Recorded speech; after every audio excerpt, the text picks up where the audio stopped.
Well, I don't know what I've done, but we're now using this microphone.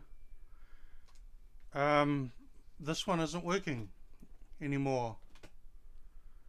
So, I don't know. That means the Vonix is now not used. So I've got now the two reason things,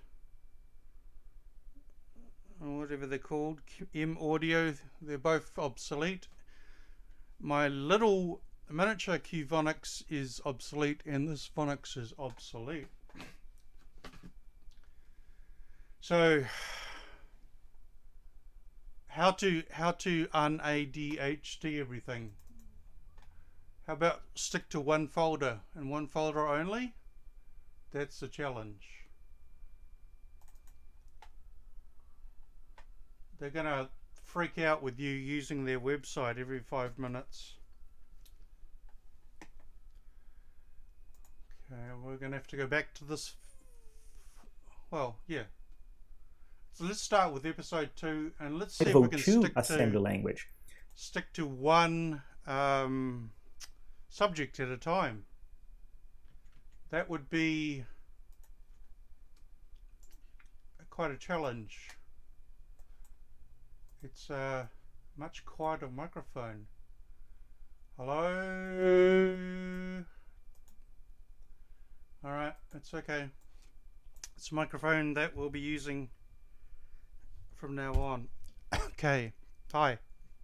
Oh, it's in the way.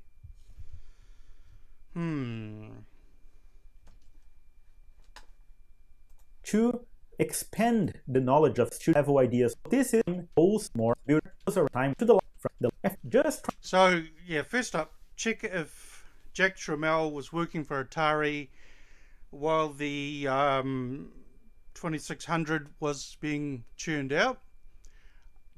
Was Jack Trammell still full on Atari, or was he Commodoreing, trying to jump the fence kind of thing? Common, right? Okay, go for more hype. You want to be more productive and make the big bucks? Wow. No, I don't want to. These are, you can, let's be honest, right? There is okay, with ADHD, I started learning C++, Pascal, COBOL, Fortran, Java, and Python. So we're going to limit it to 6502, basic on the Commodore 64, hence I'm buying one. Then when we've done those, assembly and 6502, 6507 coding, and well, the Commodore 64 is 6502. So when I've done that, so the assembly on the Commodore 64, assembly on the Commodore 64, I just said that, basic on the Commodore 64, then we'll do Python, because there may be money coming out of that, if I can get my head around it. It's an opportunity here. I think that is one the just for themselves in a play of who know that has RAM, that has memory. How are learning this whole basic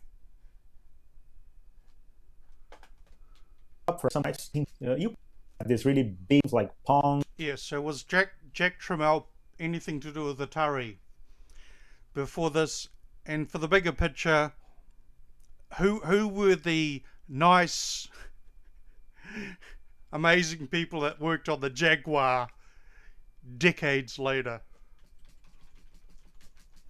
I'm going to name this episode Pon Pank, because that's what I thought he said when I first started watching this.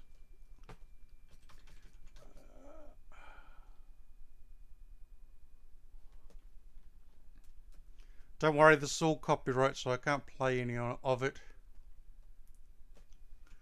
So the 6507 was a cut down version of a 6502, missing addresses 13, 14 and 15 in the IRQ, because saving 20 cents? Who knows? The 6532 is the riot chip if you want to have a puppets having a riot or something.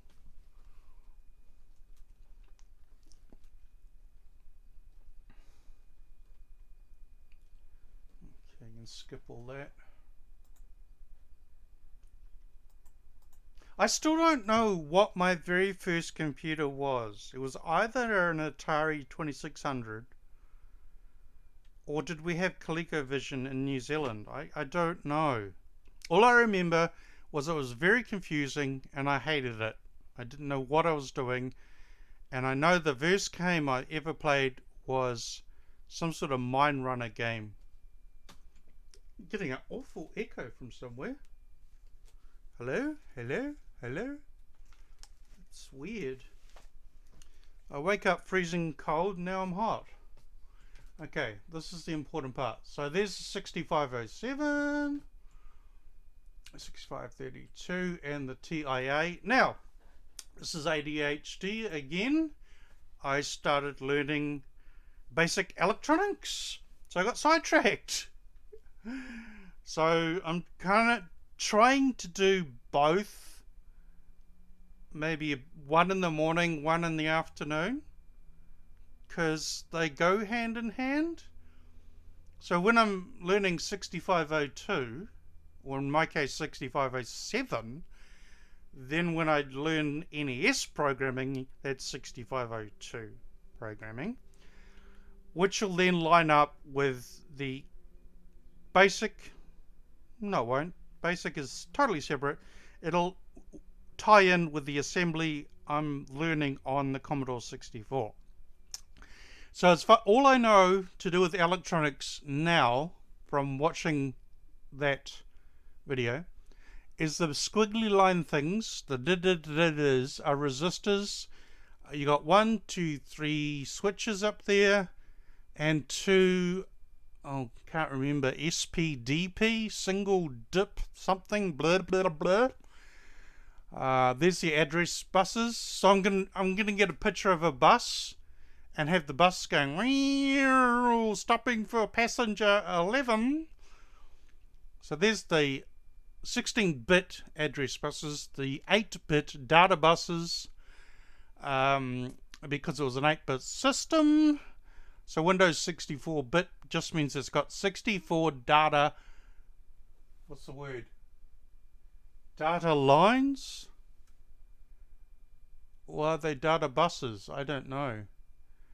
That round circle thing, well, you know what that is. It's the power. I don't know what that is. No. Okay, there's no light bulbs on the motherboard. I know a light bulb on a schematic now. And that's about it.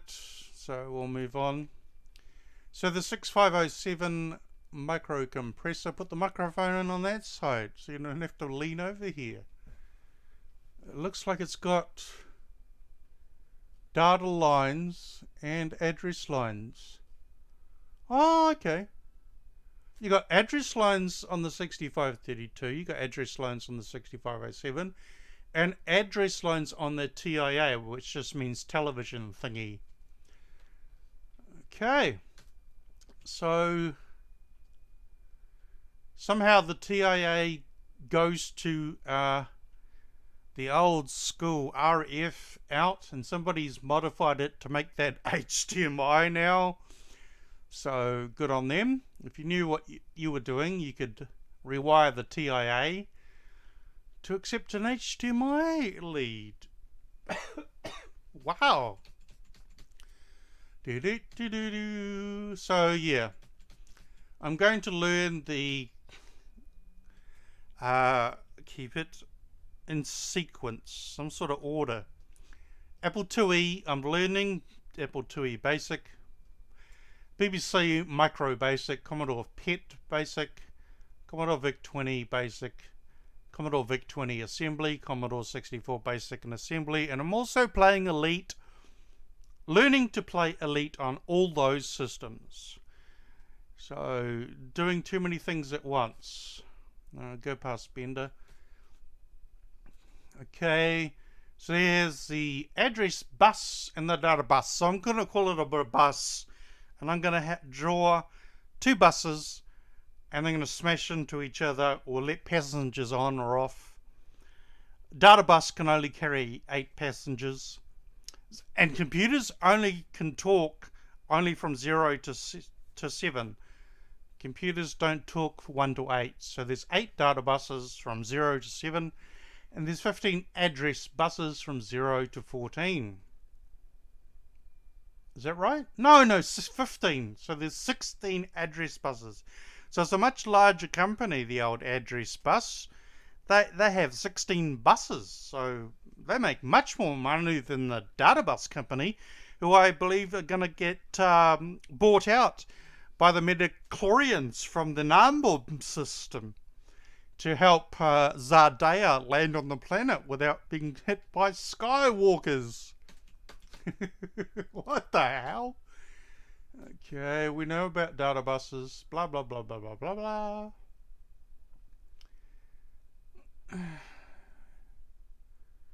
That's all we want to do. This I don't... Oh, yeah, that's just... See, the 6507 is a cheapskate bus system. They only have 13 buses. And their data bus company still has 8. But no IRQ. So if you're choosing your 220 Sound Blaster IRQ, you can't on the Atari because it won't let you. Because it's not there. You can't play Doom on an Atari. Gosh. NTSC, pal. Doesn't matter with an emulator. That'll do. Right. Keep it all under control. Bye.